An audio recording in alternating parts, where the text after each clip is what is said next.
Hello, hi అండి. చల్ల మిరపకాయలు ఎలా తయారు చేసుకోవాలో చూద్దాం. నేనైతే ఫస్ట్ టైం పెడుతున్నా.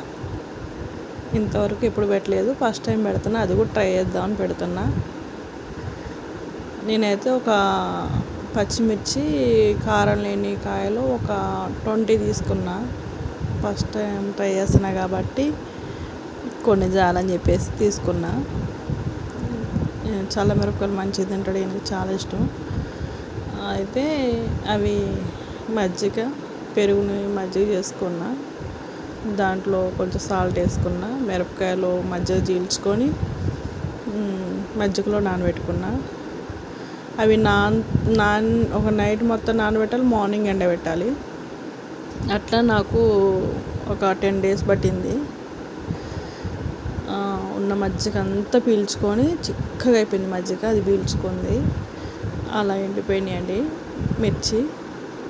నేను అవి మళ్ళీ తీసి వేడిగా ఉన్నప్పుడే మళ్ళీ మజ్జిగలో వేస్తూ చూపిస్తున్నా మీకు.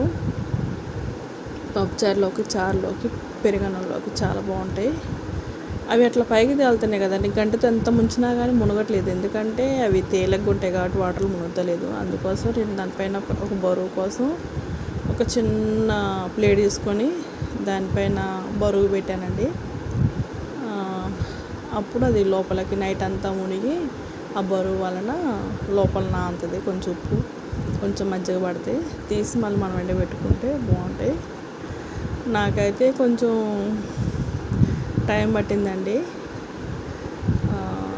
అట్లా ఎండినాయి. నాకైతే ఖచ్చితంగా ఒక 10 days అయితే పట్టినాయి. 10 days తర్వాత అయితే మంచిగా ఎండినాయి అండి. మజ్జిగ అక్కడక్కడ పెరుగు పౌడర్ కూడా ఆడాడ ఎండిపోయి అది కూడా డ్రై అయిపోయిందండి.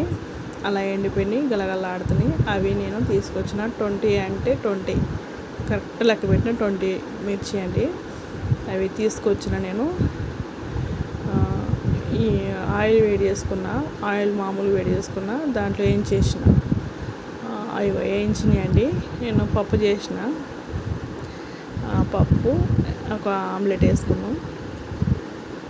2 వేయించిన మిర్చి వేసుకున్న, చల్ల మిరపకాయలు తిన్నామండి. చాలా అంటే చాలా బాగున్నాయండి. చాలా టేస్ట్ ఉంది, పుల్ల పుల్లగా, కారం కారంగా చాలా బాగున్నాయండి. చాలా నచ్చినాయండి. నచ్చితే మీరు కూడా చేసుకోండి అండి.